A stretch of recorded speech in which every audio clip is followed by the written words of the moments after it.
My name is Charles Kojo Vandyck. I work for the West Africa Civil Society Institute. I'm currently the head of capacity development, but I'm also a core team member of the INGO initiative, which is a major program that we host at WACCI. The humanitarian sector is extremely diverse, has a lot of constituencies. And currently there's a lot of learning around various aspects of the issues that we face. There's a lot of learning around the thematic issues of responding to crisis, responding to civic space restrictions, which are quite pervasive in our environment, responding to human rights infractions, etc. But there's also learning about how we work with communities or how we engage with the communities that we claim we represent. So there's a lot of learning about community entry, community engagement.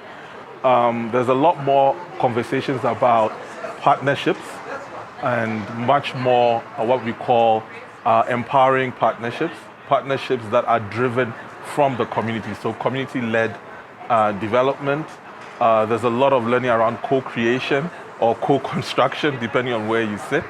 And so there's a lot happening now. And also a lot of learning on knowledge and how that knowledge is translated and embedded in the mainstream knowledge that we have. So we have a lot of knowledge in these communities. So how they govern themselves, how they hold themselves accountable, how they respond to their own issues.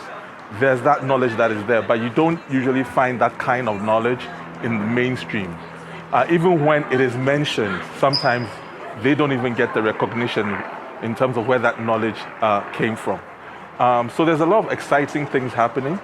Of course, there's the huge conversation now about shifting power and what that means, about decolonization.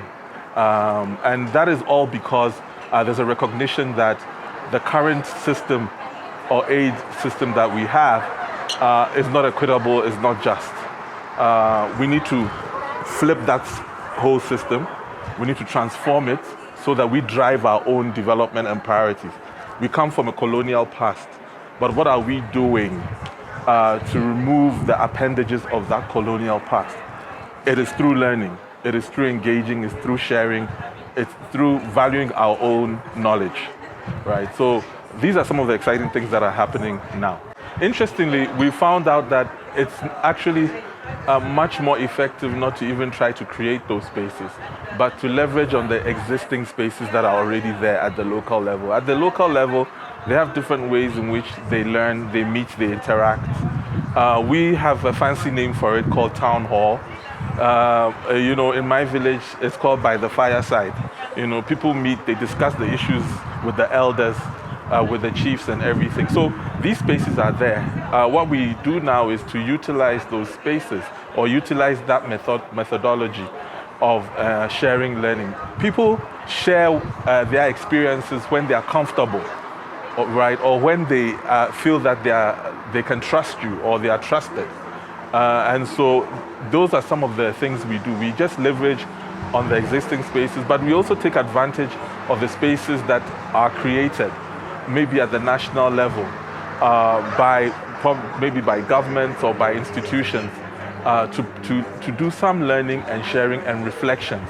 If what is happening now is that more often than not, after most meetings, instead of just having a talk shop, which is very familiar, these days there's a lot of emphasis on documenting learning. So what have we learned from this specific effort?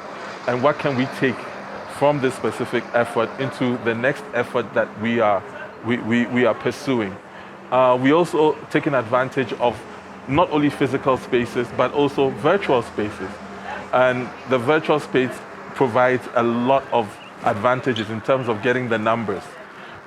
When people think about virtual spaces, people think about Zoom calls. Zoom is one, but people are leveraging on WhatsApp to do conversations. I was in a conversation last week when we were leveraging on WhatsApp audio recordings. It was quite fascinating. When you want to say something, you record it, and then you put it in the group, and then somebody else, and the conversation went well. People leverage on other platforms like Telegram sometimes through WhatsApp calls. Now you can get a couple of people on a call and have a conversation if it's a smaller group. So yes, the Zoom, which is great, through webinars, which is happening a lot.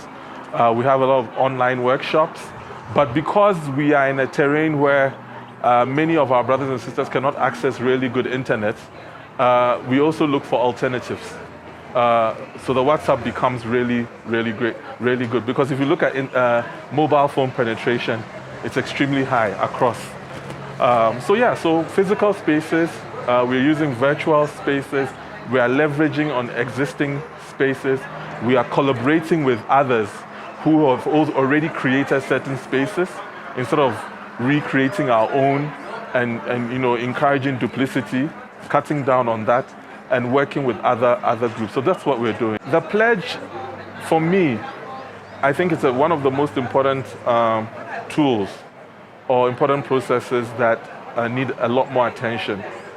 Here we've managed as Southern organizations, I'm using Southern, or as national and local organizations from Africa, Latin America, the Caribbean, and Asia, to develop a mechanism that has attracted some of the biggest INGOs in the world to sign on and commit to certain objectives. Right? For me, I think that is laudable. It's the first Southern-led accountability system that I have seen anywhere. I mean, there was the Charter for Change, there was the others, but that was not Southern-led, right? So for me, already, I think we've crossed a major hurdle. Now, as we are now proceeding to ensure that the INGOs respond to these commitments, the most important thing is how we, who we call supporters or part of the national and local organizations, support their efforts to commit to these objectives that are outlined in the pledges. So one thing that I'm learning is that it's complex. it's not an easy process. Those brothers and sisters who are in the INGOs have their own challenges that they have to surmount constantly. Some of the challenges are historical. Some of the challenges are, structural, right? And when it comes to these kind of challenges, the best way to get changes is to build allies and champions from within. So I see this meeting as building those champions, strengthening those champions, and saying that, look, we are in this together. We are going to be on the outside, giving you what I call healthy pressure, while you're on the inside as a champion, trying to make the changes that you can make, either within your organization, your confederation, or the units you find yourself. So for me, the pledge, as it is now, has a lot of prospects, but a lot depends on how we work together. And that's key. Not just those who signed onto it, but those of us who are supporters or national and local organizations. How do we also organize ourselves, right? And make sure that we have a lot of voices and a lot of expertise that's supporting those who have signed onto it to meet those pledges.